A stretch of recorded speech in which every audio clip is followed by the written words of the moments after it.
Nagsampa ng reklamong tax evasion sa Department of Justice ng Bureau of Internal Revenue laban kay Mark Alan Villamor Arevalo, ang sole proprietor ng Wawaw Builders, kaugnay sa umano'y Ghost Flood Control Project sa Malolos, Bulacan. Higit 77 million pesos daw ang halaga ng proyektong na-award sa Wawaw noong January 2024. Diyan nagugat ang reklamo dahil nag-file daw ng tax return si Arevalo at nag-claim pa ng deductions at input tax. Gayong wala naman palang proyektong ginawa o fictitious ang sinasabing infrastructure project. 48.9 million pesos ang kabuang halaga ng tax deficiencies niya ayon sa BIR.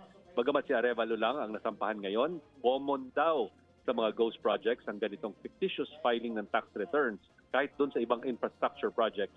Bagamat may construction na hindi naman kompleto o inflated ang cost. May iba pang under investigation na posibleng masasampahan sa hinaharap.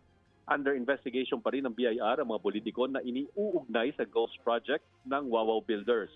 Hindi pa sila kasama sa reklamong ito dahil dapat may malinaw na batayan ng BIR para masampahan sila ng tax case kung meron man.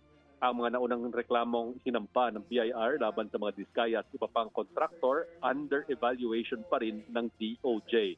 Pagtitiyak ng BIR, lahat na nababanggit na personality sa flood control issue, politiko man o pribadong individual, ay bahagi ng investigations ng ahensya kaugnay ng mga tax obligations o violations kung meron man. Filed a complaint alleging tax deficiency of at least 48 million pesos.